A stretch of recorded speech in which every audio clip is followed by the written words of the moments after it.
Hello, everybody. I welcome you all to this webinar series once again in Materia Medica in vernacular languages, that is in Hindi. A few instructions. आपका सभी लोगों का video और audio बंद रखा गया है फॉर ईज ऑफ यूज।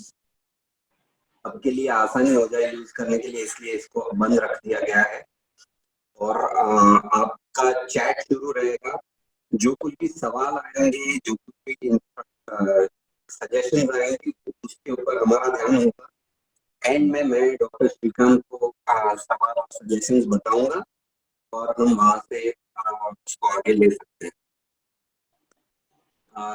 अब मैं डॉक्टर श्रीकांत को इंट्रोड्यूस करता हूँ।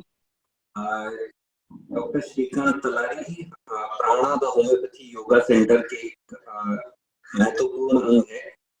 वे कैंसर स्पेशलिटी ओपीडी देखते हैं प्राणा में, और इसी के साथ वो दी अदर सॉन्ग के साथ भी बहुत बड़े तरीके से जुड़े हुए हैं। प्राणा दी अदर सॉन्ग एकेडमी के इंचार्ज है। वही सारे आइडियाज लाते हैं और उसको कोर्सेस के रूप में ले आते हैं। इसके अलावा बहुत ही प्रोएक्टिव है और रिसर्च में भी वो उतरना चाहते हैं। इस छोटे से इंट्रोडक्शन के बाद मैं डॉक्टर श्रीकांत को रिक्वेस्ट करता हूँ कि आप शुरू करें। Thank you Geetesh. नमस्कार दोस्तों, आप सभी लोगों का आज के इस वेबिनार में स्वागत। और आज का हमारा टॉपिक है नाइट्रम्यूर।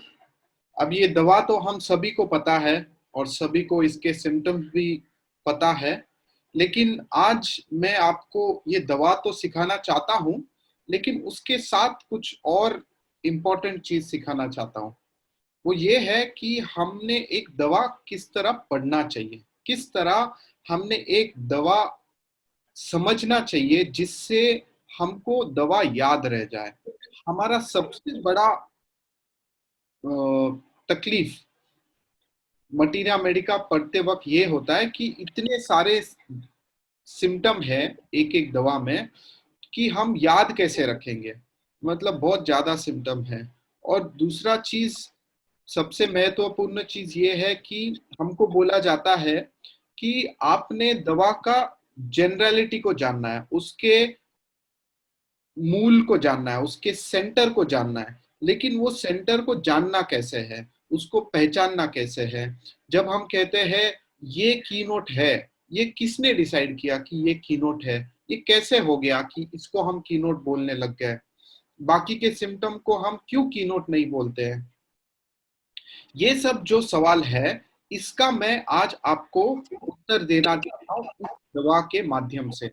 इस दवा के माध्यम से हम ये सीखेंगे कि दवा पढ़ना कैसे चाहिए और कैसे उसका एकदम सेंटर को हमने पहचानना है। और एक बार हमने वो सेंटर को पहचान लिया दवा का, तो हमको समझ में आता है कि ये सारे जो सिम्टम है इस दवा में, ये यही सेंटर से आ रहे हैं। बस ये हमको सीखना है और ये हम सीख गए। और ये दूसरा जो बहुत महत्वपूर्ण चीज है इसके साथ, वो ये है कि इसके साथ हम अगर ये भी देखते हैं कि इसका पेशेंट में प्रेजेंटेशन कैसा होता है, पेशेंट ये चीजों को कैसा बोलता है, पेशेंट में ये कैसा दिखता है। अगर ये हम सीख गए, ये दो चीज, पहला सेंटर और दूसरा पेशेंट इसको कैसे बताएगा, कैसे बोलेगा, कैसे दिखाएगा, ये दो चीज अगर हम सीख गए हर एक दवा में, तो हमको मटीरिया मेडिका एकदम इजी लगने लगेगा। हमको लगेगा नहीं यार, ये ऐसा मेमोराइज करने का जरूरत नहीं है, हमको पता है ये सेंटर है तो ये ऐसे सिम्टम्स ये आए हैं। ठीक है, सो ये चीज हम सब लोग अपने दिमाग में रखेंगे। और मैं अभी नाइट्रम्यूर ये दवा पे फोकस करता हूं।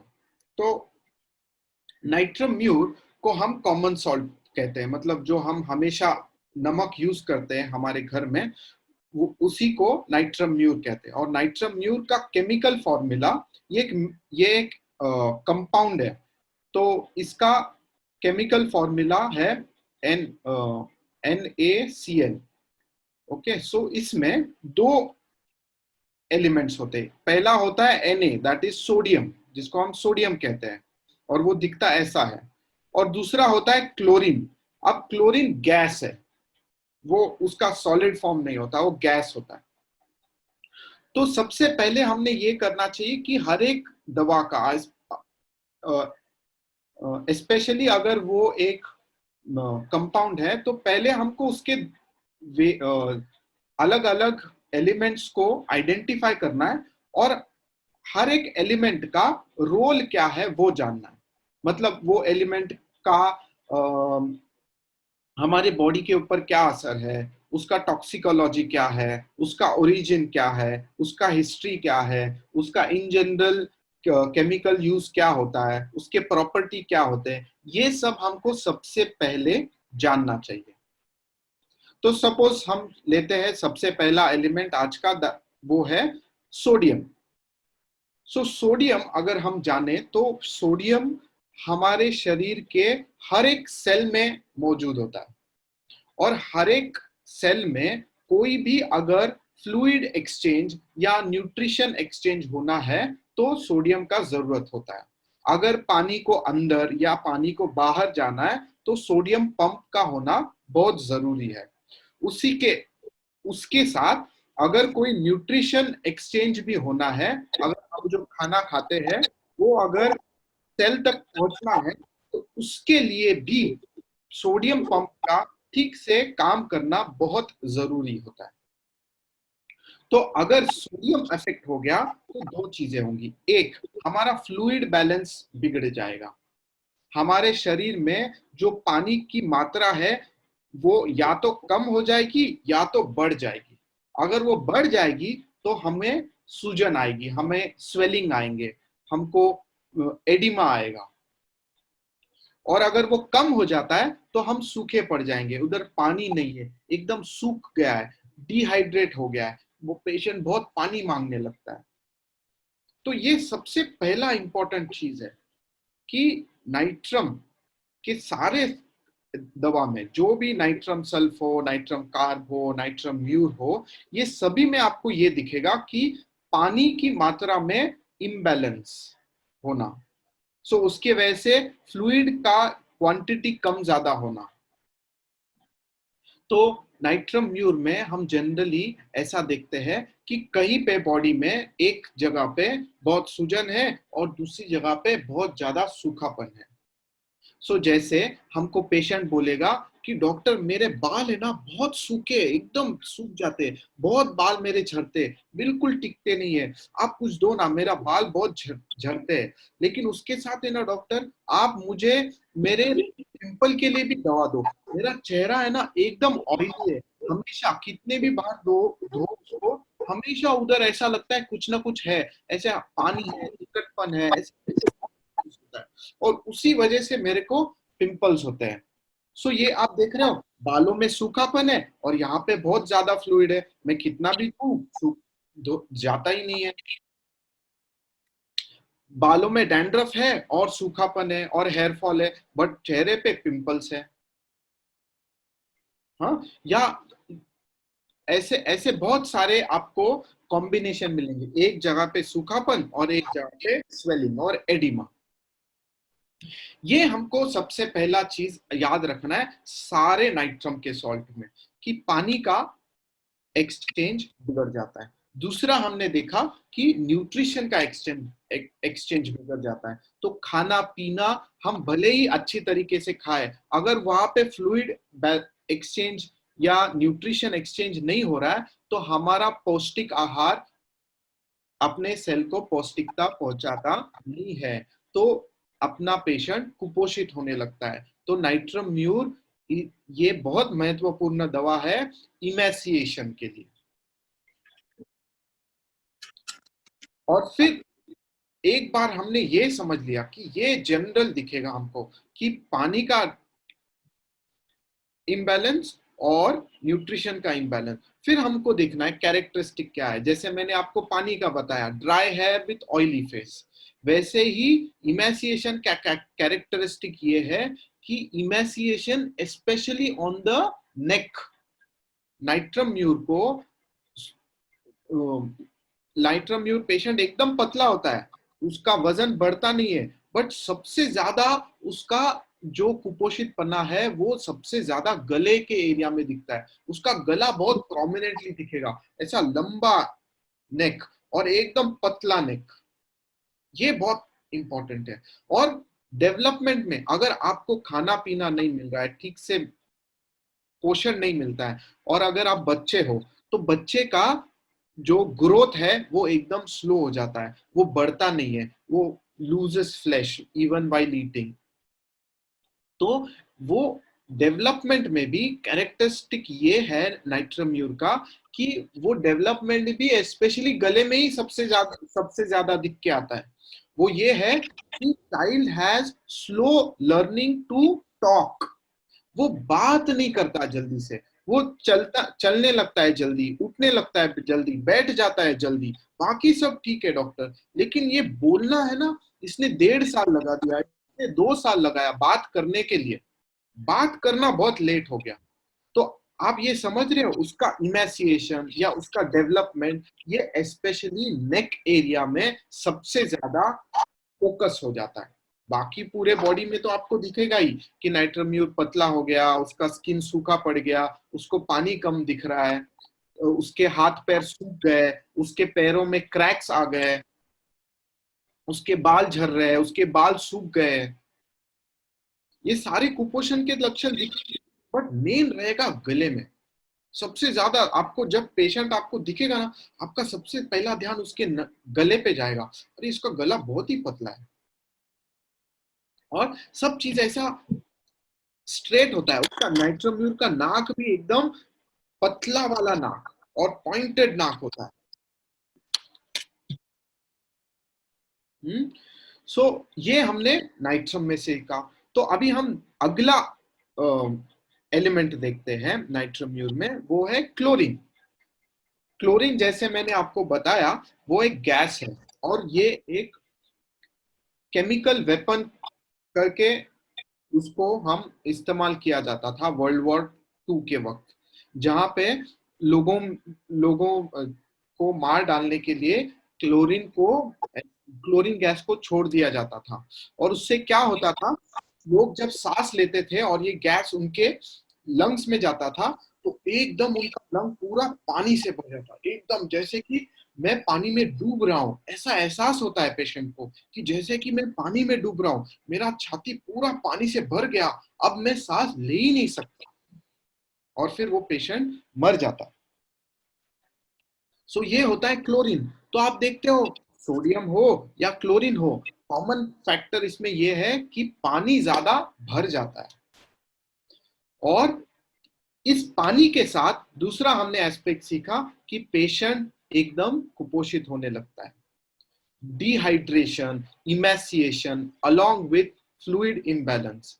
फ्लूइड इम्बैलेंस और डिहाइड्रेशन अगर ये दो हमको दिखने लग गया अलोंग विथ इमेसिएशन, तो वो नाइट्रम म्यूर का कैरेक्टरिस्टिक है। अगर आपने ये एक चीज समझ लिया, तो आप अभी हम देखेंगे सारे लोकल सिम्टम्स, आप देखोगे यही चीज बार बार हर एक कंप्लेंट में आपको दिखती है। सो चलो मैं आपको थोड़े से एग्जांपल्स देता हूं अलग अलग कंप्लेंट्स के। सो फॉर एग्जांपल हम देखते हैं नाइट्रम म्यूर का सर दुखना।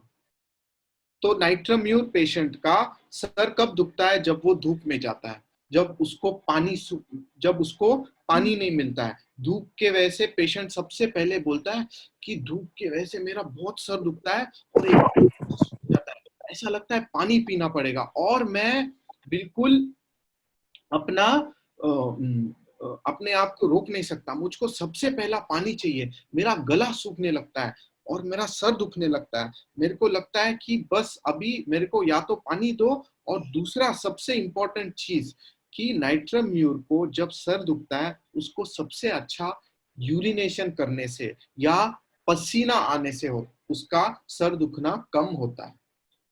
तो आप देख रहे हो उसको एमेलरेशन भी फ्लूइड का कोई डिस्चार्ज से है, उसको एग्रेवेशन भी फ्लूइड कम होने से है, उसको अच्छा भी लगता है अगर वो फ्लूइड लेता है।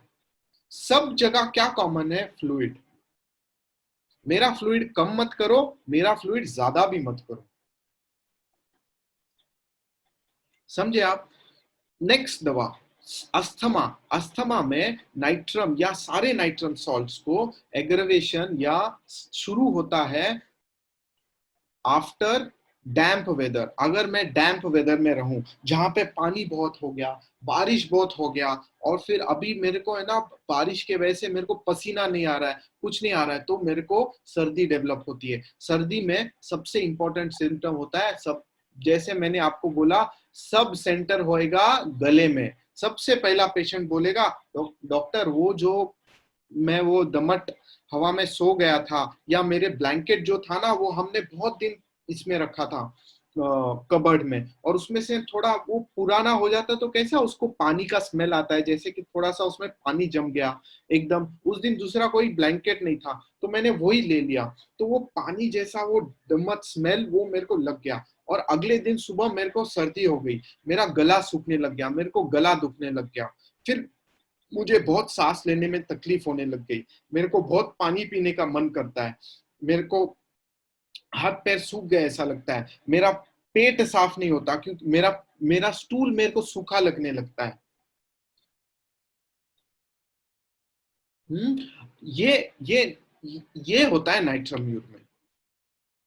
Dryness with thirst increased along with breathlessness. और उसके साथ हमने जो क्लोरीन का सिम्टम देखा कि डॉक्टर अस्थमा में इतना सारा दम लग जाता है ना कि पूरा ऐसा लगता है पानी भर गया, एकदम सूज गया सब कुछ, जैसे कि सब पूरा बॉडी में अंदर कहीं पे सूजन है, ऐसा बहुत महसूस होता है doctor. This is asthma symptom of natrum. और हम सब जानते हैं natrum sulph has asthma in children due to damp wet weather. But ये सिर्फ नाइट्रम सल्फ का सिम्टम नहीं है, ये सारे सोडियम सॉल्ट्स का सिम्टम है, सारे नाइट्रम सॉल्ट्स का सिम्टम है। सो हम फीवर का एक उदाहरण लेते हैं। सो एक बार ऐसा हुआ, मेरा भाई, छोटा भाई, मैं बीमार गिर गया था, और मैं था थर्ड ईयर BHMS कर रहा था, और मेरा भाई बहुत उसको है ना बहुत गला दुख रहा था, इतना गला दुखता था उसको, उसको खाने पीने नहीं आ रहा था, और वो बोलता था भाई मेरे को इधर दुखता है, ये जो है ना मेरा स्टर्नम स्टर्नम के एग्जैक्ट ऊपर, यहाँ पे मेरे को बहुत गला दुखता है, आप कुछ करो, यहाँ पे मेरा गला बहुत दुखता है। और उसके साथ है ना मेरे को बुखार जैसा हो गया है, और बुखार के साथ उसको यहाँ पे एकदम ड्राई क्रैक्स आ गए थे उसको इधर, और उसको यहाँ पे उसके माउथ के आसपास सब ऐसे फुंसी फुंसी आ गए थे।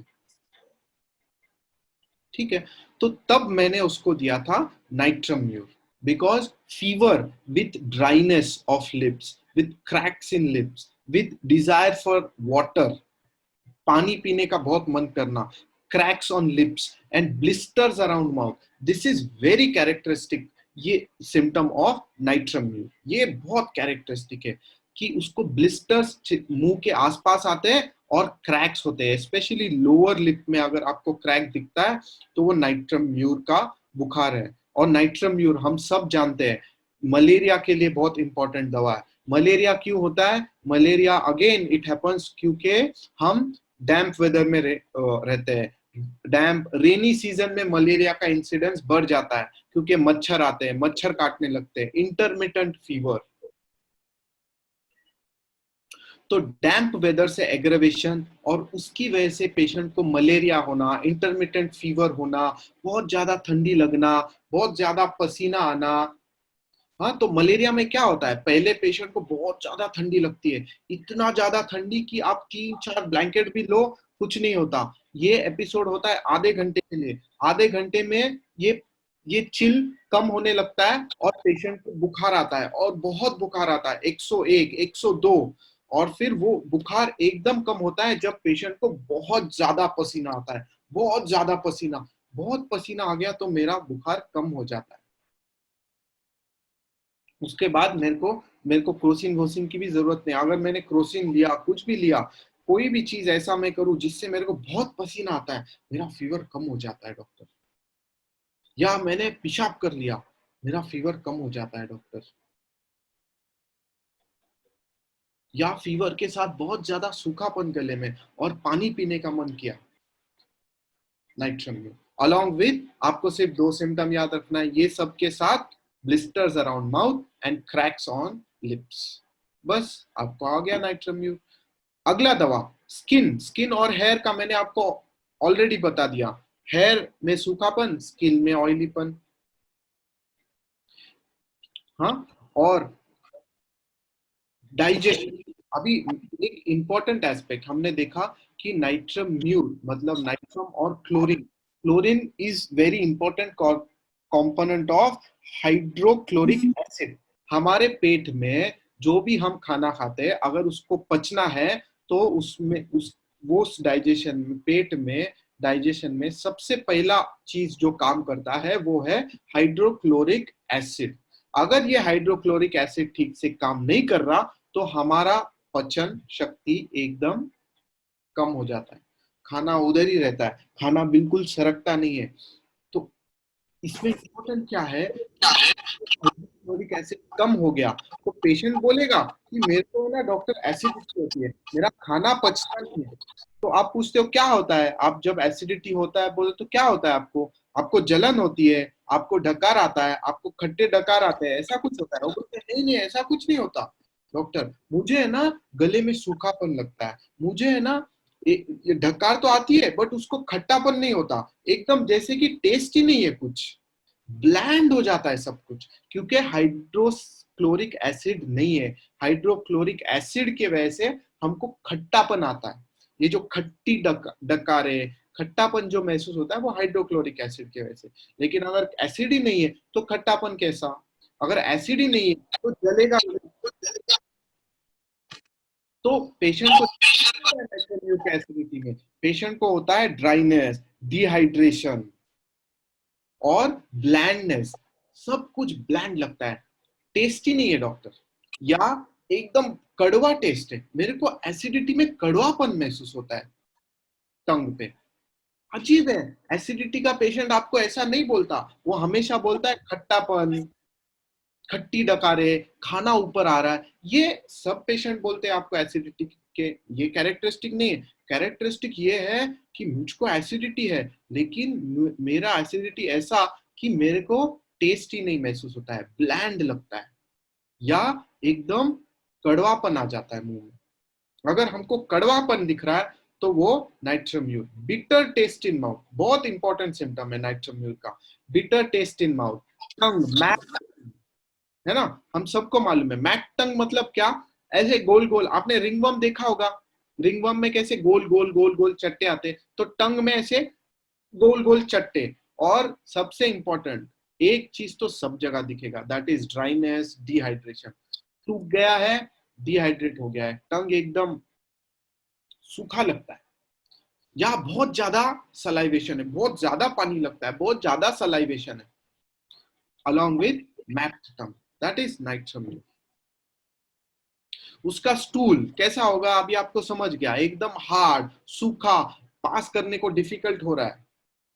Dry stools, hard stool, difficult to expel, निकालने के लिए बहुत तकलीफ हो रहा है, मतलब इतना तकलीफ कि डॉक्टर ऐसे बहुत, मैं अगर स्ट्रेन करता हूं ना, छोटा छोटा सूखा सूखा टुकड़ा नीचे गिरता है। ऐसा पेशेंट आपको बोलेगा कि डॉक्टर मेरा संडास जो है वो एकदम सूखा, कड़क है एकदम, और ऐसे टुकड़े गिरते हैं नीचे। ये एकदम कैरेक्टरिस्टिक सिम्टम है क्लोरीन का, म्यूर का। ये मैग्नीशियम म्यूर में भी है, ये नाइट्रम म्यूर में भी है कि stools crumble at the urge of when, at the verge of anus, कि गिरते समय टुकड़े टुकड़े करना और एकदम क्रम्बल हो जाना। ये नाइट्रम म्यूर का स्टमक का सिम्टम्स है। डेवलपमेंटल डिले, जैसे मैंने आपको बताया अभी कि उसका डिले भी कहाँ होगा, गले में होगा, सूखापन इधर, गले में ड्राइनेस, हाँ, टॉकिंग, बात करने में लेट हो गया, बात ठीक से करने नहीं आता है इसको, बोलने में तकलीफ हो रही है, और एक चीज मैं भूल गया, डेवलपमेंटल डिले, माइलस्टोन्स। हाँ, तो हम कंपेयर कर सकते हैं। अगर आप दूसरा दवा लेते हो जैसे कैलकेरिया, हम सबको मालूम है कैलकेरिया में भी डेवलपमेंट डिले होता है, लेकिन कैलकेरिया में डिले क्या होता है कि पेशेंट खड़ा नहीं रह पाता जल्दी, पेशेंट चल नहीं पाता जल्दी, या पेशेंट को दांत नहीं आते जल्दी। क्यों? क्योंकि कैलकेरिया कैल्शियम है, कैलकेरिया हड्डियों में काम करता है, तो उसके हड्डी ठीक से काम नहीं कर रहे, उसको उसको हड्डी के में स्ट्रेंथ आएगा तो वो खड़ा हो पाएगा, हड्डी में स्ट्रेंथ नहीं आ रहा है तो बैठा ही रहेगा। तो कैलकेरिया हमेशा स्थूल, बैठा हुआ, डल, काम नहीं करने का, काम किया तो थक गया, वो कैलकेरिया है। तो डेवलपमेंटल डिले उसमें है, जहां जहां पे कैल्शियम की जरूरत है वहां पे ही डिले है, चलने में, उठने में, खड़े होने में, दांतों में, दांत ठीक से टाइम पे नहीं आते। ये इंपॉर्टेंट है, ये आप सीखो। सो तो ये है नाइट्रोम्यूर के जनरल सिम्टम। मेन कॉज क्या होगा? कोई भी चीज जो फ्लूइड इम्बैलेंस करेगा, जैसे मैंने आपको बताया धूप हो, जैसे मैंने आपको बताया डैम्प वेदर हो, प्रेगनेंसी हो। प्रेगनेंसी में क्या होता है, एमनियोटिक फ्लूइड बहुत ज्यादा हो जाता है, नाइट्रोम्यूर में बहुत ज्यादा पानी भर गया है, डॉक्टर ऐसा बोल रहे कि मेरे पेट में पानी ज्यादा हो गया है, मेरा बच्चा डूब जाएगा वो पानी में, इतना। या मेरा एमनियोटिक फ्लूइड बहुत कम है, डॉक्टर वो बोल रहे कि आपका बच्चा जी नहीं पाएगा, इतना कम है आपके पेट में एमनियोटिक फ्लूइड, आपके पैरों में सूजन बहुत ज्यादा है। डॉक्टर वैसे तो सभी पेशेंट को सूजन आता है प्रेगनेंसी के वक्त, लेकिन मेरे को बहुत प्रॉब्लम हो रही है सूजन से, आप मेरा सूजन पहले कम करो। अगर आपको ये पेशेंट ज्यादा बोल रहा है तो आपने नाइट्रोम्यूर का विचार करना चाहिए। डिहाइड्रेशन हमने सीखा, इमेसिएशन, कुपोषितपना, सब कुछ, ये सारे चीज जो फ्लूइड इम्बैलेंस करेंगे वो सारे नाइट्रोम्यूर को सिम्टम्स देंगे। और ऐसा सूख जाना, ये चेहरा देखिए ये पेशेंट का एकदम सूख गई पूरी। सिम्टम्स, उसको न्यूट्रिशन नहीं मिल रहा है, सूख जा रहा है सब कुछ, उसको पानी चाहिए ज्यादा, उसको इंटरमिटेंट फीवर्स डेवलप होते हैं। उसके मोडेलिटीज किससे रिलेटेड है? मेरे को पसीना आने दो, मुझको यूरिनेशन होने दो, मुझको सॉल्ट दो, जिससे मेरे में हम क्या कहते हैं अगर पेशेंट डिहाइड्रेट हो जाता है, हम क्या कहते हैं, थोड़ा शक्कर पानी, थोड़ा नमक पानी ले लो। क्यों? उससे डिहाइड्रेशन कम होगा। नमक पानी, शक्कर पानी, ये उससे नाइट्रोम्यूर पेशेंट को बहुत अच्छा लगता है। हाँ, गरम ठंडा बर्दाश्त नहीं होता, गर्मी से ज्यादा पानी जाएगा और ज्यादा ठंडा हो गया तो ज्यादा अंदर रहने लगेगा, दोनों भी नहीं चाहिए मेरे को। ऐसे हमने सारे लोकेशंस नाइट्रोम्यूर के सीखे, डाइजेस्टिव ट्रैक्ट में क्या सिम्टम है, ब्रेन में क्या सिम्टम है, सभी जगह पे यही आपको दिखेगा, ड्राइनेस, डिहाइड्रेशन, इमेसिएशन, एक्सेट्रा। तो क्विकली मैं थोड़े से सिम्टम पढ़ लेता हूं और उसके बाद हम नाइट्रोम्यूर के थोड़े मेंटल सिम्टम्स देखेंगे। इमेसिएशन, डेवलपमेंट, ये हमने सीखा। प्रेगनेंसी में कैसे सिम्टम्स होते हैं हमने सीखा। इनफर्टिलिटी बहुत इंपॉर्टेंट दवा है इनफर्टिलिटी के लिए, है ना? क्यों? ये हम थोड़ा आगे जब हम मेंटल सीखेंगे तब मैं आपको बताता हूं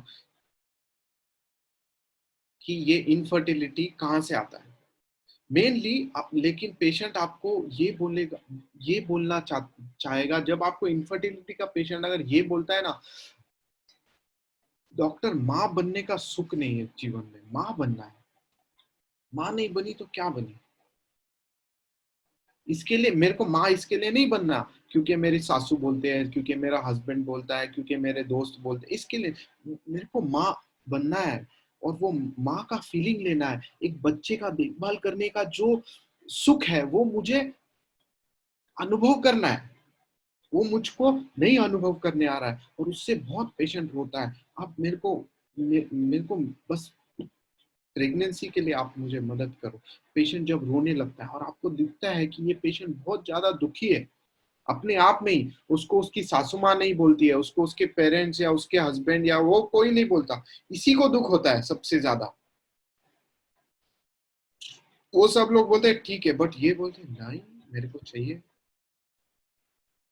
हाँ, हमने सीखा नाइट्रम्यूर कि स्किन हेयर में कैसा अफेक्ट करता है। अच्छा, स्किन में और एक इंपॉर्टेंट सिम्टम ये है कि नाइट्रम्यूर के इरप्शंस एक तो अराउंड माउथ, बट और एक नाइट्रम्यूर का लोकेशन बहुत इंपॉर्टेंट है, और इरप्शंस ऑन जॉइंट्स, उसके जॉइंट्स पे, ये यहाँ पे जॉइंट्स के ऊपर इरप्शंस बहुत आते हैं। और सेम चीज है, इरप्शंस कैसे रहेंगे, एकदम सूख जाएगा, एकदम क्रैक्स आएंगे, उसमें से खून आएगा थोड़ा, क्योंकि क्लोरीन क्या था, क्लोरीन कोरोसिव था, एग्रेसिव था, वो वॉर में यूज किया जाता है। तो ड्राइनेस इतना होता है कि वो कोरोसिव दिखता है, ये एकदम deep cracks with bleeding, ulceration, ये नाइट्रम्यूर का इंटेंसिटी ऑफ ड्राइनेस है।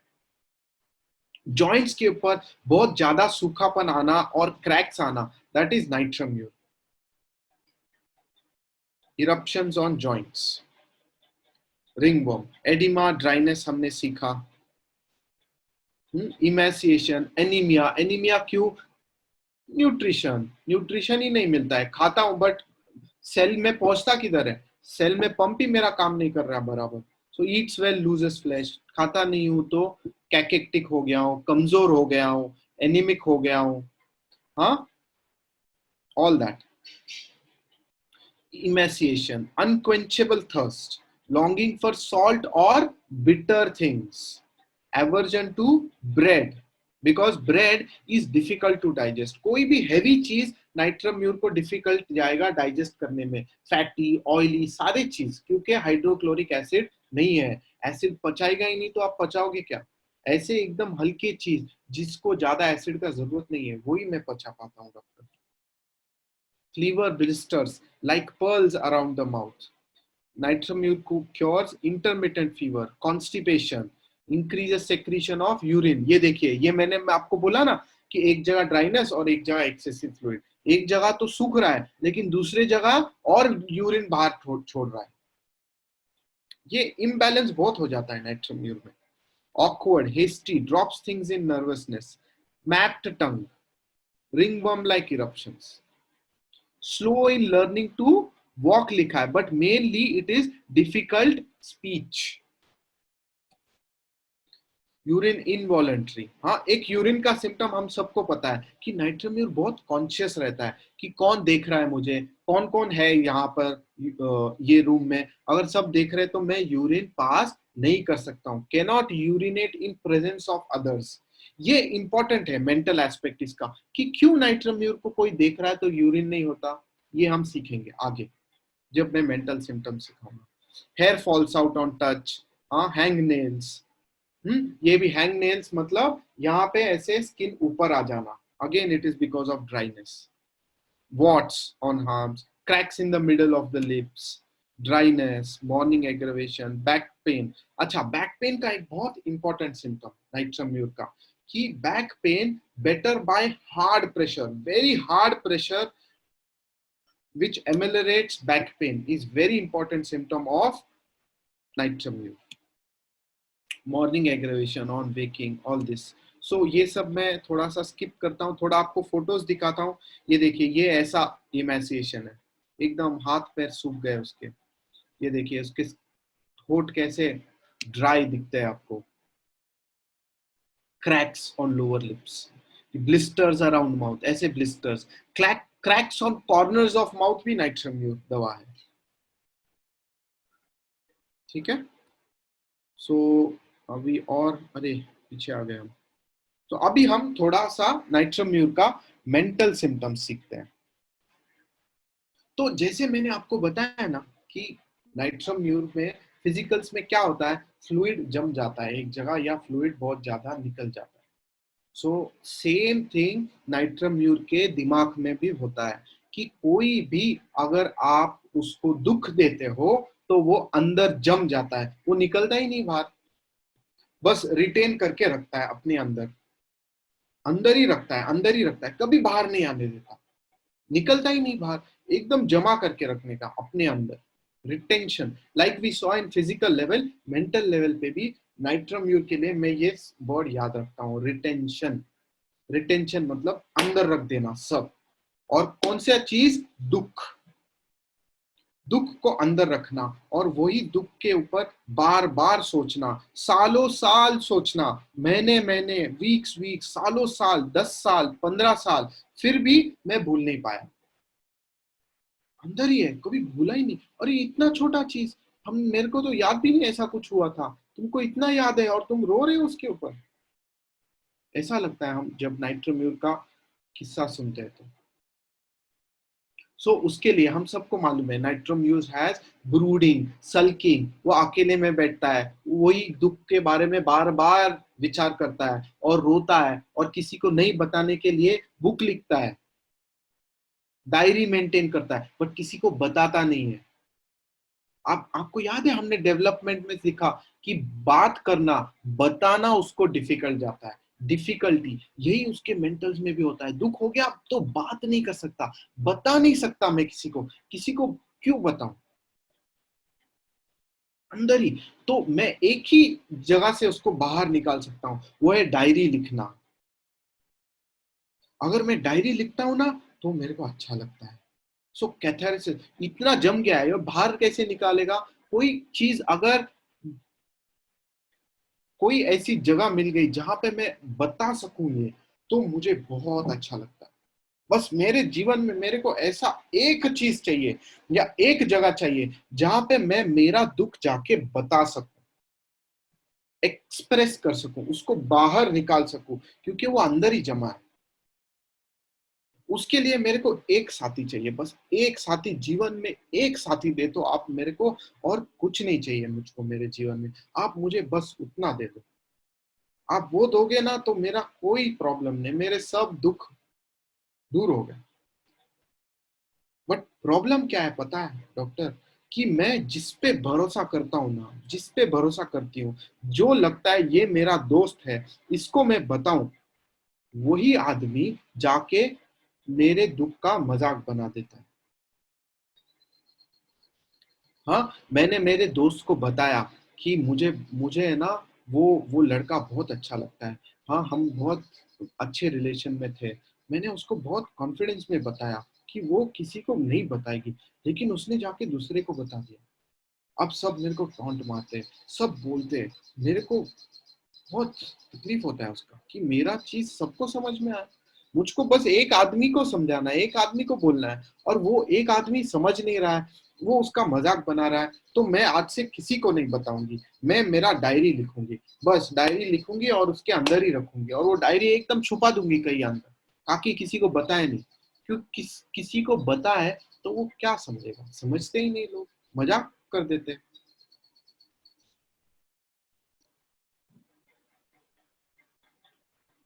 तो दो तीन चीजें मैं आपको इधर हाईलाइट करना चाहता हूँ कि natrum mur never forgets a hurt, it remains, वो उसके दिमाग में जिंदगी भर रहता है, कभी भूलता नहीं है। अनफॉरगिविंग है नाइट्रम म्यूर। उसका बोलना ऐसा है, दीवार पे अगर एक बार क्रैक आ गई तो क्रैक आ गई, आप उसके पे कितना भी मलहम पट्टी कर लो, बट वो क्रैक तो क्रैक है। तो अगर हमारे रिलेशन में क्रैक आ गया तो आ गया, अब वो ठीक नहीं होने वाला। तो मुझे एक पेशेंट याद है कि उसको, ये पेशेंट का एज है 50। उसका मेन प्रॉब्लम ये है कि उससे मेरे को उसको हेडेक था, माइग्रेन था कुछ। हाँ, उसको माइग्रेन था और उसको नींद नहीं आती थी। तो उसका उसका इश्यू ये था कि मुझे बहुत दुख होता है कि मेरे बचपन में जब मैं थर्ड या फोर्थ स्टैंडर्ड में थी, तब ऐसा हुआ कि मेरे स्कूल में एक इलोक्यूशन कंपटीशन था, जहां पे हमने जाके स्टेज पे एक पोयम बोलना था। तो हम गए ऊपर, और मैं जब गई ऊपर, मैं एकदम डर गई और मैंने कुछ बोला ही नहीं, मुझसे बात ही निकली नहीं मेरे मुंह से। लेकिन जब प्राइज डिस्ट्रीब्यूशन की बारी आई तो प्राइज मेरे को मिल गया, जबकि मैंने एक भी वर्ड नहीं बोला था। और हमारे ग्रुप में हम तीन चार अच्छे क्लोज फ्रेंड्स थे, हम चार लड़कियां। हमारे ग्रुप में एक लड़की ने बहुत अच्छा बोला था। तो हुआ ये कि प्राइज मेरे को मिल गया। तो जब हम जा रहे थे घर पे, तो मेरे को एक दूसरे दोस्त ने बताया, एक्चुअली है ना, ये प्राइस तुमको मिलना नहीं चाहिए था, ये प्राइस मिलना चाहिए था हमारे उस दोस्त को, उसने बहुत अच्छा बोला। हाँ, तो वहां तक तो मैं ठीक थी। फिर उसने मेरे को बोला कि तूने कुछ तो किया, टीचर पे कुछ तो जादू चलाया और टीचर ने तुझको ये दिया। तो मेरे को बहुत दुख हुआ कि इसको मुझ पे इतना विश्वास नहीं है कि कुछ गलत हुआ है, क्योंकि मैं उसको समझा रही थी कि मैंने ऐसा कुछ नहीं किया। मेरे को प्राइज क्यों मिला मेरे को मालूम नहीं है, मैं खुद शॉक में हूं कि मुझको क्यों प्राइज मिला। लेकिन बाद में अगले दिन ऐसा हुआ कि टीचर ने बोला, अरे गलती से मैंने तुम्हारा नाम लिया, एक्चुअली तुम्हारे वो दूसरे फ्रेंड को प्राइज मिलना था। फिर मैंने प्राइज लाके मेरे वो दोस्त को दे दिया। बट उसके बाद मैंने वो दोस्त से कभी भी बात नहीं किया, हमारा वो ग्रुप मैंने उसी दिन छोड़ दिया। क्यों? क्योंकि मुझे ऐसा लगा कि क्या दोस्त है ये, अगर ये मेरे दोस्त है तो उनको मुझे समझना चाहिए, वो मुझे समझ के लेना चाहिए। वो मुझे समझ के ले ही नहीं रहे, वो समझ के ले ही नहीं पाते। उनको उनको अगर कुछ गड़बड़ हो गया तो उनको मेरे में गलती दिखती है। तो क्या दोस्ती, तुमने मुझको क्या समझा? इतने साल से हमारी दोस्ती है, 4 साल की, क्या समझा आपने? ऐसी क्या दोस्ती है हमारी? 4 साल की दोस्ती में आपने आपके दोस्त को नहीं पहचाना? ये ये पहचानना, मुझको मुझको पहचानो, मुझको देखो, ये बहुत इंपॉर्टेंट है नाइट म्यूर में। क्या मेरा दोस्त, क्या मेरा बॉयफ्रेंड, क्या मेरी माँ मुझको पहचान सकती है? और कैसे पहचानना चाहिए उन्होंने? मैंने बिना बताए, मेरे दोस्त ने बोलना चाहिए, अरे ऐसा कैसा हुआ, ऐसा नहीं होना चाहिए था, क्यों हुआ ऐसे? तो मैं बोल देती, अरे ये ऐसा टीचर ने गलती किया, हो गई बात। लेकिन उसने मुझ पे शक किया, उसको मुझ पे भरोसा नहीं है, उसने मेरा भरोसा तोड़ दिया। वो मैं बिल्कुल सहन नहीं कर सकती। मैं ये बिल्कुल सहन नहीं कर सकती कि किसी ने मुझ पे भरोसा नहीं किया। और अगर वो आदमी ये है जो मेरे करीब का आदमी है, मेरे माँ ने मुझ पे भरोसा नहीं किया, मेरे करीबी दोस्त ने मुझ पे भरोसा नहीं किया, मेरे वो हस्बैंड ने मेरा भरोसा नहीं किया, मेरे बॉयफ्रेंड ने मुझ पे भरोसा नहीं किया, वो मुझसे बिल्कुल सहन नहीं होगा, मेरे से बिल्कुल सहन नहीं होगा। बस उसी क्षण में वो रिलेशनशिप खत्म कर दूंगी। जिस रिलेशनशिप में भरोसा नहीं, जिस रिलेशनशिप में एक दूसरे को समझने की एबिलिटी नहीं, क्या करना है वो रिलेशन का? तोड़ दो वो रिलेशनशिप का। तो नाइट्रम म्यूर का सिम्टम है डिजायर्स एम्पथी। एम्पथी मतलब मुझको समझ के लो, मैं जैसी हूं वैसी, पूरी तरीके से, बिना बताए। आपको आपको आपने अगर मेरे बारे में गलत सुना भी तो भी आपको भरोसा होना चाहिए कि मैं ऐसा कर ही नहीं सकती, मैं गलत कर ही नहीं सकती। इतना आपको मेरे से पे भरोसा होना चाहिए। और दूसरा हाइट ये होता है, और अगर मैं गलत भी हूं तो भी मुझे ऐसा लगता है कि फिर भी वो आदमी ने मेरा साथ देना चाहिए, मेरे साथ ही रहना चाहिए। सो नाइट्रम म्यूर को प्यार चाहिए होता है, और वो प्यार चाहिए होता है जैसे कि एक माँ का प्यार हो। माँ का प्यार कैसा होता है? बच्चे में कभी गलती दिखती है माँ को? नहीं नहीं, मेरा बच्चा एकदम सच्चा, मेरा बच्चा कभी गलत नहीं हो सकता, एकदम कभी गलत नहीं बोलेगा, कभी कुछ गलत नहीं करेगा, मेरा बच्चा बेस्ट बच्चा। कोई कुछ बोले लेकिन मैं उसको नहीं छोड़ूंगी, मैं उस पर पूरा अपना जान न्यौछावर कर दूंगी।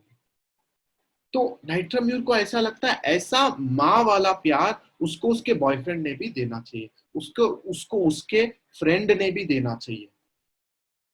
लेकिन फ्रेंड देते नहीं है, बॉयफ्रेंड देता नहीं है।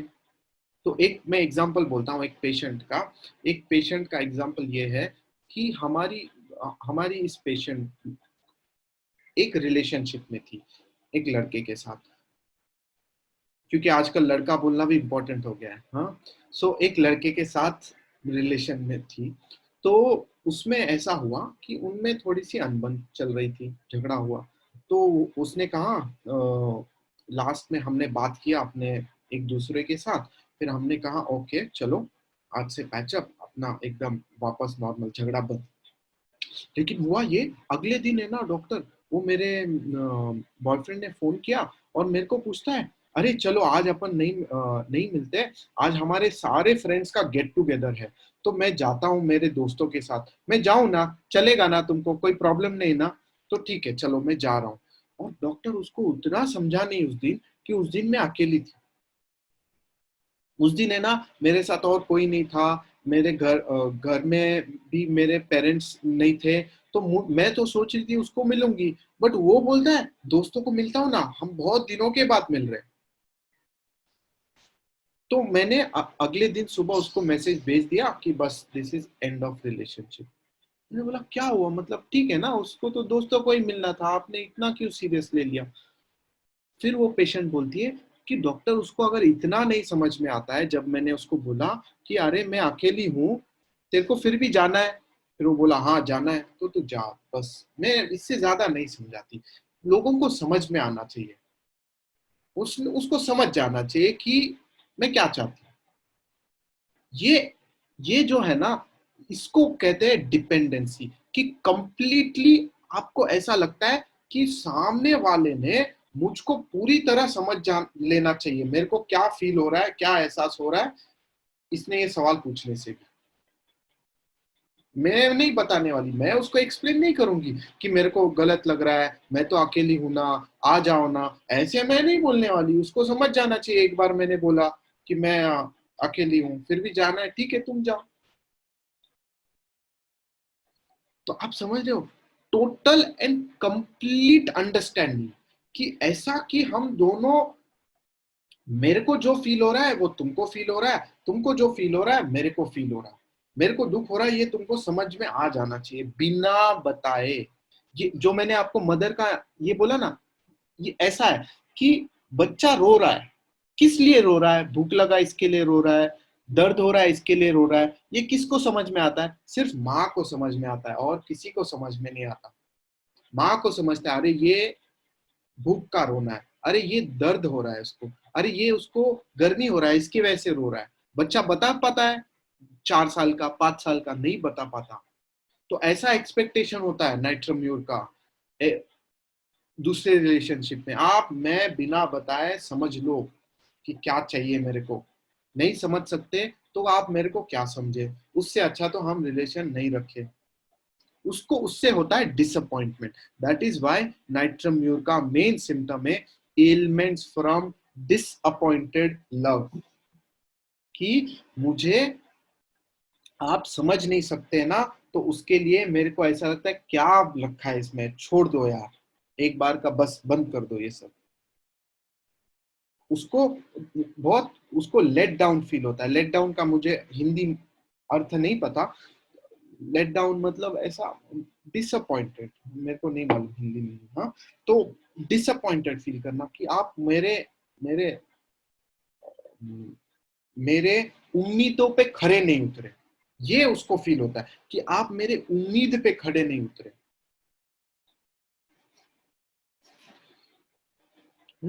तो ये है main thing is, natrum mur feels that in a relationship we are both one.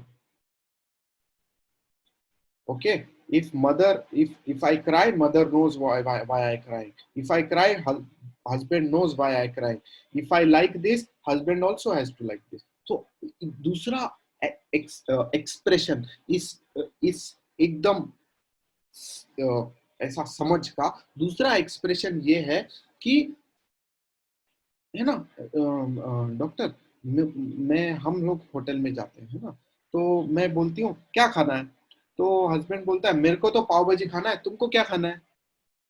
तो मैं बोलती हूँ ऐसा सवाल पूछता भी कैसे है ये, तुमको पाव भाजी खाना है, मेरे को भी पाव भाजी खाना है।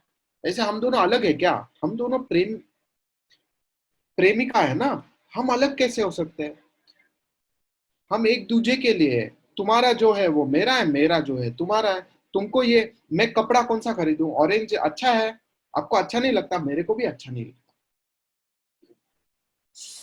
नेट्रम को ऐसा लगता है कि एक रिलेशनशिप में हम दोनों की चॉइस भी एक ही होनी चाहिए, हम दोनों अलग नहीं होने चाहिए, है ना?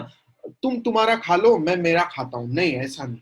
तुमको जो अच्छा लगता है तुम खा लो, मेरे को जो अच्छा लगता है मैं खा लेता हूँ। नहीं, ऐसा नहीं चलेगा नाइट्रोम्यूर को। हम दोनों को एक ही चीज खाना है, हम दोनों को एक ही जैसा रहना है, एक ही बोलना है, एक ही फील करना है। ये एकता बहुत लगता है उसको। We are both one, we are not separate. That is the bonding, बहुत स्ट्रॉन्ग बॉन्डिंग लगता है नाइट्रोम्यूर को, है ना। सो अगर नाइट्रोम्यूर का पेशेंट अंदर आता है केबिन में केस देने को, और आप बोलते हो कि देखिए हम है ना होम्योपैथी में हम पेशेंट से अकेले में बात करते हैं, हम ऐसे अलग अलग नहीं बात करते, है ना। सॉरी, हम साथ में नहीं बात करते, क्योंकि हम डीप हिस्ट्री लेते हैं, तो हमको लगता है अकेला रहेगा पेशेंट तो अच्छी तरीके से बताएगा। तो आप प्लीज हस्बैंड आप बाहर रुकिए ना, या आपकी माँ जरा बाहर रुकिए ना। तो नाइट्रोम्यूर बोलता है नहीं डॉक्टर, नहीं नहीं नहीं, बिल्कुल नहीं, हम दोनों साथ में ही देते हैं केस। ऐसा कुछ है ही नहीं डॉक्टर कि मेरे को उनसे कुछ छुपाना है या उनको बिना बताए कुछ आपको बताना है। नहीं डॉक्टर, मतलब मैं आपको बोल रही हूँ, अगर वो नहीं रहेंगे ना तो मैं तो बता भी नहीं पाऊंगी, मैं नहीं दे पाऊंगी केस। तो प्लीज आप उनको रहने दो इधर, उनके बिना मैं नहीं दे पाऊंगी, मैं बता भी नहीं पाऊंगी। This is complete dependency, total. मैं उनके बिना कुछ नहीं कर सकती और वो मेरे बिना कुछ नहीं कर सकते। अगर वो करने लग गए अपना अपना, तो रिलेशन टूट गया। आई होप मैंने अपना बेस्ट ट्राई किया नाइट्रोम्यूर आपको समझाने का। This is how natrum mur is. हाँ, तो उसको उसको है ना, अगर कोई अलग सोचने लगा, अगर मदर कुछ अलग करने लग गई, मदर ने उसको ठीक से देखा नहीं, उसको कपड़े क्या चाहिए देखा नहीं, उसको खाना क्या चाहिए देखा नहीं, तो उसको बहुत लेट डाउन डिसअपॉइंटेड फील होता है कि ये माँ होके ऐसा करती है। मेरी डॉक्टर, मेरी मदर मेरे को नहीं समझ पाती, दूसरे क्या समझेंगे, दूसरे किससे क्या एक्सपेक्ट करना। नाइट्रोम्यूर्स को इससे कभी प्रॉब्लम नहीं होता कि मेरे को किसी और ने कमेंट पास किया, मेरे को किसी और ने ऐसा कुछ बोला, कुछ प्रॉब्लम नहीं, वो जाने वो। लेकिन मेरे माँ ने बोला, मेरे पति ने बोला, मेरे हस्बैंड ने बोला, जो मेरे अपने हैं, अगर उन्होंने कुछ बोला ना, तो बस doctor, that is the end of the world. फिर मैं एकदम अपने अंदर, फिर मेरा डायरी और मैं, फिर क्या रखा है, दुनिया नहीं चाहिए मेरे को। हाँ, तो वो कंप्लेन बहुत करते हैं, फिर झगड़ा बहुत करते हैं नाइट्रोम्यूर कि तुमने ऐसा सोचा भी क्यों, तुमने अलग पाव भाजी मंगाया है क्यों, तुम माँ होके समझता नहीं है कि तुमने मेरे को खाना देना चाहिए, तुमने मेरे को टाइम पे खाना नहीं दिया, मैं आ गई थी टाइम पे, बट तुमने मुझको छोड़ दिया। ऐसा बहुत नाइट्रोम्यूर को लगता है, और वो बहुत झगड़ती है फिर माँ से। ओके, तो इसको बोलते हैं एम्पैथी अंडरस्टैंडिंग, ये सबसे ज्यादा लव अफेक्शन एम्पैथी अंडरस्टैंडिंग। और इसी को सेंसेशन मेथड में हम लोग देखते हैं रो 3 के थीम से। अगर रो 3 का थीम होता है लव, केयर, अफेक्शन, मेरे को लव करो, मेरे को केयर करो, मेरे को न्यूट्रिशन दो, ये ये थीम होता है रो 3 का। और ये थीम जो नाइट्रम का मैंने आपको समझाया, वो सिर्फ नाइट्रम का नहीं है, मैग्नीशियम का भी है। मैग्नीशियम को भी क्या लगता हूं मैं, क्या लगता है, मैं अनाथ हूं, मुझे कोई प्यार करने वाला नहीं है, मुझे तो सबने छोड़ दिया। फॉस्फोरस को क्या लगता है, मेरे पास बहुत दोस्त है, मेरे को जितने दोस्त हो उतना कम, मैं मेरे दोस्तों को जितने रिलेशनशिप, जितने फ्रेंड्स, उतना मैं खुश, है ना। नाइट्रोम्यूर ने शुरू किया एक होगा तो बस। फॉस्फोरस बोलता है जितने होंगे उतने कम। हाँ, सल्फर बोलता है कि मेरे मेरे को और किसी का रिलेशन का जरूरत नहीं है, मैं खुद ही बहुत मस्त हूँ। और लेकिन सारे रेमेडीज आप देखोगे तो सारे में न्यूट्रिशन से रिलेटेड इश्यू है। नाइट्रम में न्यूट्रिशन है, अल्यूमिना में न्यूट्रिशन से रिलेटेड इश्यू है, मैग्नीशियम में न्यूट्रिशन से रिलेटेड इश्यू है, सिलिका में न्यूट्रिशन से रिलेटेड इश्यू है, emaciation, does not grow, Yeats well, mall assimilation, phosphorus, lean thin emaciated, tall girls, sulfur, dirty looking, है ना। ये सब लव अफेक्शन रिलेशनशिप, ये सब बहुत इंपॉर्टेंट एस्पेक्ट्स है, ये सारे third row of periodic table के। और एक important issue periodic third row of periodic table का ये है कि ये पेशेंट को अपना अपनी पहचान के ऊपर बहुत ज्यादा ये होता है, एहसास होता है कि मेरी पहचान बहुत अच्छी हो। तो पहचान के लिए नाइट्रम्यूर या ये सारे दवा को अपने लुक्स का बहुत ज्यादा इंपॉर्टेंस होता है। उसको अपने लुक्स बहुत इंपॉर्टेंट होते हैं कि मेरे बाल कैसे है, मेरा चेहरा कैसा है, मेरे कपड़े ठीक है ना, ये सब। और हमने देखा लोकेशन में कि बाल इफेक्ट होते हैं नाइट्रम्यूर के, स्किन इफेक्ट होता है नाइट्रम्यूर का, चेहरा इफेक्ट होता है नाइट्रम्यूर का, डैंड्रफ इफेक्ट होता है नाइट्रम्यूर का। तो ये सारे remedies, sodium, magnesium, alumina, silica, ये सारे रेमेडीज टीनेज रेमेडीज है, जहां पे ना लुक्स, फील, आइडेंटिटी, ये सब का इंपॉर्टेंस होता है। मतलब कॉलेज गोइंग गर्ल्स या कॉलेज गोइंग बॉयज, जहां पे अभी आपका अपना पहचान बन रहा है कि मैं अब डॉक्टर बनने वाला हूँ, मैं अब इंजीनियर बनने वाला हूँ, मैं अब डिजाइनर बनने वाला हूँ, मैं कुछ बनने वाला हूँ, मेरी पहचान निर्माण हो रही है, लोग मुझे अभी देख रहे हैं, मुझको कॉलेज में सब लोग देखते हैं, लड़कियां देखते हैं, लड़के देखते हैं, टीचर देखता है, मेरा इंटरव्यू है, उसमें मेरा प्रेजेंटेशन अच्छा होना चाहिए। अभी मेरा फर्स्ट इंटरव्यू होने वाला है जिंदगी का, तो मेरा प्रेजेंटेशन अच्छा होना चाहिए, मेरा लुक अच्छा होना चाहिए, मेरा पर्सनैलिटी अच्छा होना चाहिए, मैं अच्छी तरीके से प्रेजेंट होना चाहिए, लोगों को मेरे बारे में अच्छा लगना चाहिए। तो मेरा इमेज, मेरा आइडेंटिटी बहुत इंपॉर्टेंट होता है रो 3 में, कि मेरी मेरी पहचान क्या बन रही है, मेरे आइडेंटिटी क्या बन रही है। और वही एज में हम ये सब कंप्लेंट्स देखते हैं, बाल झड़ना, पिंपल्स आना, मेंसेस में प्रॉब्लम होना, तो प्यूबर्टी रिलेटेड सारे इश्यूज ये सब आते हैं कॉलम 3 के रेमेडीज में। हाँ, उसके लिए हमने सीखा था इनफर्टिलिटी में नाइट्रम, मैग्नीशियम, ये सारे थर्ड रो के एलिमेंट्स इंपॉर्टेंट है, क्योंकि अगला फेज ये आता है कि अब मेरी पहचान, मेरा बच्चा होने वाला है।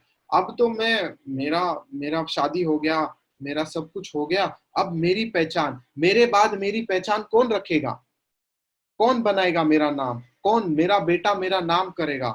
पापा कहते हैं मेरा क्या क्या गाना है वो, पापा कहते हैं बेटा हमारा बड़ा नाम करेगा, है ना, नाम करेगा, कौन करेगा मेरे बाद मेरा नाम, मेरा बेटा, मेरी बेटी। तो मेरे लिए बहुत इंपॉर्टेंट है वो रहना, अदरवाइज मेरी पहचान क्या है दुनिया में मेरे बाद। तो दैट इज वाई ये थर्ड रो में पहचान, आइडेंटिटी, इनफर्टिलिटी, ये सारे चीजों के भी इंपॉर्टेंट अफेक्शंस होते हैं। So this is what is natrum mur. दोस्तों, मैं इतना ही वक्त है मेरे पास, जो मेरे मेरे छोटे वक्त में मुझे जितना नाइट्रम्यूर समझाने आया मैंने समझाया।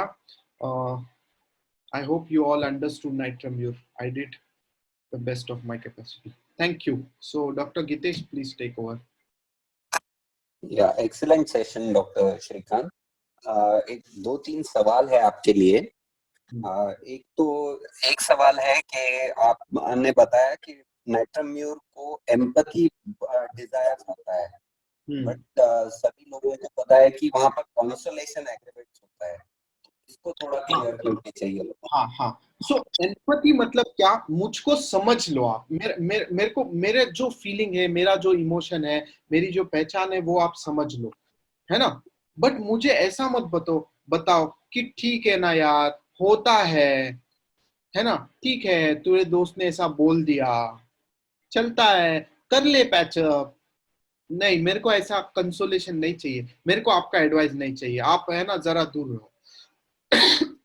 आप मेरा दुख समझ सकते हो तो समझो, नहीं समझ सकते हो तो छोड़ दो मुझे मेरे हाल पे। बट मुझको ये मत बताओ क्या छोटी चीज लेके बैठे यार, छोड़ दो ना यार, ऐसे छोटी चीज पे तुम जिंदगी, वो पेशेंट याद है ना, थर्ड स्टैंडर्ड में हुआ हुआ चीज, वो 50th ईयर भी आज भी याद रखा है तुमने, छोड़ दो ना वो चीज। ऐसा बोलोगे तो वो आपका ट्रीटमेंट छोड़ देगी।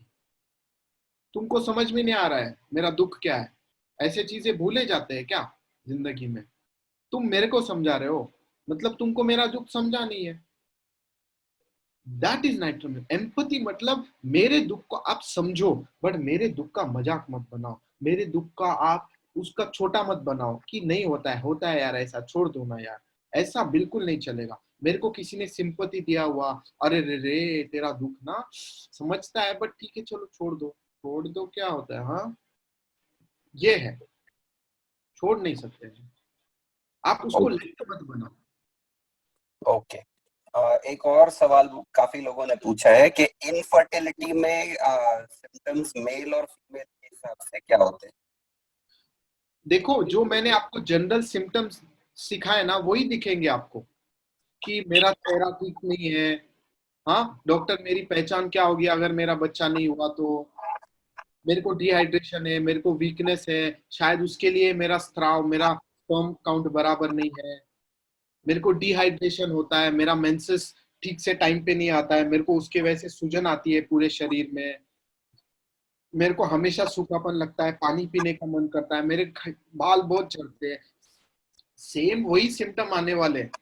हम होम्योपैथी में डायग्नोसिस पे नहीं, पेशेंट को ट्रीट करते हैं ना, तो पेशेंट के सिम्टम तो यही होने वाले, पेशेंट को भले थ्रोट पेन हो, थायराइड हो या इनफर्टिलिटी हो। Another very important thing I miss, natrum mur बहुत इंपॉर्टेंट रेमेडी है थायराइड कंडीशन के लिए, कभी नहीं भूलना नाइट्रोम्यूर थायराइड कंडीशंस के लिए। मैंने आपको बोला ना सब कुछ गले में one of the most important gland is thyroid gland. Hormone disturbance अगर नाइट्रोम्यूर में कहीं दिखना है तो वो थायराइड ग्लैंड में दिखना है। Okay Okay, thank you, Dr. Shrikant. Everybody appreciates this, I think. Thanks a lot. Okay, thank you all, see you all soon, yeah bye.